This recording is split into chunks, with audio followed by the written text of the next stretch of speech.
Džihan prekida Hančer u namjeri da otvori kutiju koju joj je Mukader poslala, ali ona ne zna ništa o tome. Hančer pita Džihana kako ju je našao ovdje, ali on odgovara samo da su mu ptice rekle.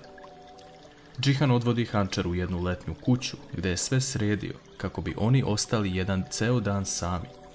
Hančer je oduševljena sa ovim njegovim gestom i zahvalna mu je na tome. Džihan u jednom trenutku zagrli Hančer, ali u glavi su mu reči Bejze, Nusreta i Mukadera, kako on treba da se odvoji od te žene. Bejza i Mukader su zbunjene zato što Hančer još uvijek ne odgovara, ali tada dolazi Sinem i govori da ju je Džihan nazvao i rekao da će otići sa Hančer i neće dolaziti na večeru. Bejza tek tada poludi nakon što to čuje, ali već smišlja plan koji će naterati Hančer da se pokaje. Nešto kasnije Mukader saznaje da se Melih vratio sa posla koji je morao da obavi, jer ga nije bilo par dana u vili. Ona ga zove kako bi mu rekla neke stvari u lice. Naime, Mukader je krivo što je Melih naučio Sinem da vozi automobil, jer je njoj bolje da ima sve u šaci, a ne da se stvari ovako menjaju. Melih tada govori da je kako god samo došao da kaže Džihanu da se vraća na more i da neće više raditi ovdje. Na Sineminom licu vidimo tugu, jer i ona shvata da joj se Melih malo sviđa. Nešto kasnije, Džihan pravi večeru Hančer i sebi. Hančer se još više oduševi, ali nakon večere njih dvoje odlaze u sobu. Džihan odjednom dolaze misli u glavu kada je Bejza rekla ili brak sa Hančer ili njegovo dete, te on izlazi iz sobe i izvinjuje se Hančer za sve. Međutim, u tom teškom trenutku Bejza zove Džihana i govori mu da ga je Hančer slagala, jer je danas trebala da se nađe sa ženom zbog koje Bejza ne može da bude sa svojim mužem, a to je sama Hančer. Džihan ne može da poveruje u to, te odlazi u dnevni boravak i govori Hančer kako je mogla da ga laže, jer je cijela istina kod njega. Džihan kasnije seda sa Hančer i govori da je Bejza bila udata 7 godina za čoveka koji je nije voleo, čoveka sa kojim nije mogla da ima dete i čoveka koji je otišao za pravom ljubavi. Hančer je jako žao što to čuje i ona počne da plače jer ne može više da sluša ovu priču. Ona kasnije odlazi do stola i uzima kutiju da otvori, a Džihan joj samo kaže: sada otvori taj paket i suoči se sa istinom. Hančer otvara kutiju i u njoj vidi ogledalo. Da li će Hančer razumeti poentu svega ovoga i shvatiti da je ona ta koju je Džihan zavoleo, a ostavio Bejzu?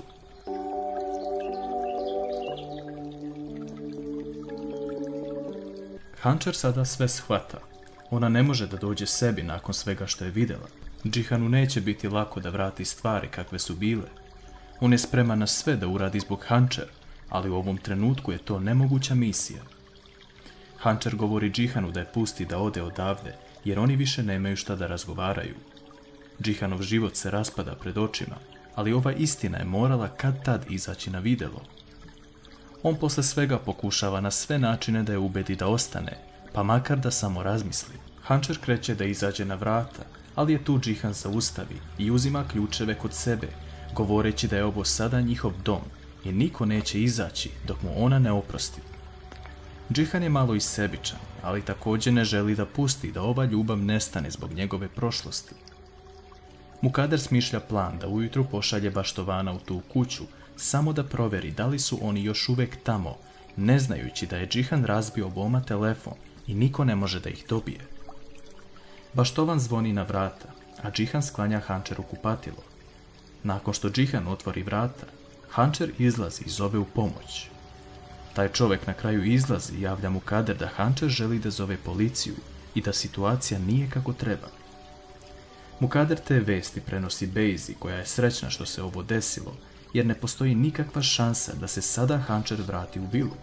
Mukader čak odlazi kod kućnih pomoćnica, te govori da je Hančer otišla iz vile zauvek i da će sada Bejza biti umjesto nje, te da ne smije biti ni jedne zamerke, jer joj sve moraju udovoljiti. Džihan, nakon neprespavane noći, mnogo pokušaja, svađe, vike, gubljenja nade i sopstvenog poraza, na kraju uspeva da nagovori Hančer da se vrate u vilu, ali da li će to zaista izgledati tako? S druge strane, Sinem izlazi napolje kako bi popričala sa Melihom Izvinila mu se za Mukaderino ponašanje, jer je to sve bilo zbog nje. Melih joj tada govori da je makar doprineo nečemu da 2 dana odvede Mine u školu. Sinem nije jasno zašto on to kaže, ali tada joj Melih pokazuje svoju istinsku stranu. On joj govori da Sinem ne treba da ponižava sebe zbog drugih, jer je ona najjača žena u ovoj vili, ali da nema nikako samopouzdanje u to. Kao što mornari moraju da se sudare sa olujom oči u oči, tako i ona mora sa svojim strahovima i postupcima. Džihan i Hančar sedaju u automobil i kreću ka vili, ali u jednom trenutku dok Džihan obećava sve najlepše Hančar, njoj kroz glavu prolaze slike iz prošlosti, kako su svi od nje krili za Bejzu i pravili je naivno. Hančar tada odvezuje pojas i iskače iz automobila. Džihan zaustavlja automobil i prilazi joj dok ona leži na putu bespomična,